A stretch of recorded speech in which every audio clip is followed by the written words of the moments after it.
భారత్ పైన గెలిస్తేనే ఛాంపియన్స్ ట్రోఫీలో ముందడుగు వేయడం సాధ్యమయ్యే స్థితిలో టీమిండియాతో మ్యాచ్కి దిగిన పాకిస్తాన్ అనుకున్నంత భారీ స్కోర్ అయితే చేయలేకపోయింది. దుబాయ్లో జరుగుతున్న గ్రూప్ ఏ మ్యాచ్లో టాస్ గెలిచి బ్యాటింగ్ దిగిన పాకిస్తాన్ 49.4 ఓవర్లు ఆడి 241 పరుగులు చేసి 10 వికెట్లు కోల్పోయింది. భారత్కి 242 పరుగుల టార్గెట్ పెట్టింది.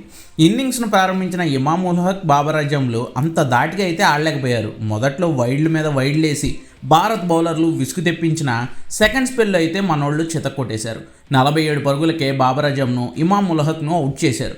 బాబర్ అజం 23 పరుగులు చేసి హార్దిక్ పాండ్యా బౌలింగ్లో అవుట్ అయితే ఇమామ్ ఉల్ హక్ను అక్షర్ పటేల్ రన్అట్ చేశాడు. అయితే ఆ తర్వాత సౌద్ షకీల్, కెప్టెన్ రిజ్వాన్లు పాకిస్తాన్ వికెట్ల పతనాన్ని అడ్డుకున్నారు. సౌద్ షకీల్ 62 పరుగులు చేస్తే రిజ్వాన్ 46 పరుగులు చేశాడు.